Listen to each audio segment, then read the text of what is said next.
you have a family history of hypothyroidism, or you just want to know what your thyroid antibodies are. You've had a TSH level drawn and maybe a free T4, and they're normal, but you've read a lot about thyroid abnormalities and you would like to get those thyroid antibodies. Your doctor doesn't agree with you. It's a tough situation. And this is why I ask that people get a primary care physician and really develop a relationship with them. Because once you have a relationship, the doctor is more likely to listen when you have suggestions.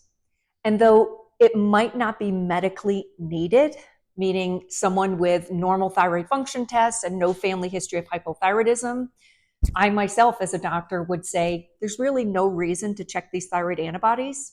But if it's been someone that's been coming to me regularly and we have a good relationship, then I might add those thyroid antibodies on in order to ease the patient's mind. That's different from someone who has a family history of autoimmune syndromes such as type 1 diabetes, MS, celiac disease, rheumatoid arthritis, lupus, hypothyroidism, or any thyroid disorder such as hypothyroidism and Graves' disease.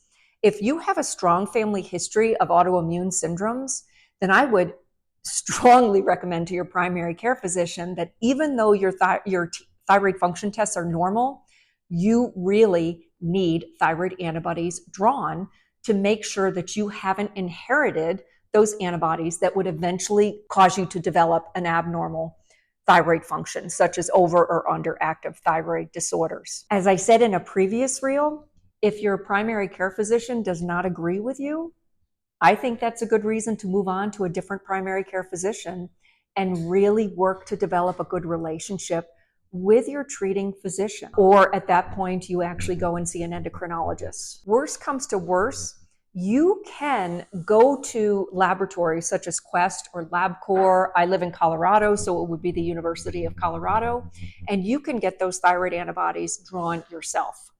Unfortunately, you'll be paying out of pocket. It's more expensive than if it had been run through your insurance. You could send paperwork into your insurance to see if it would be reimbursed. I don't know if it would be or not, but that would be the last case scenario.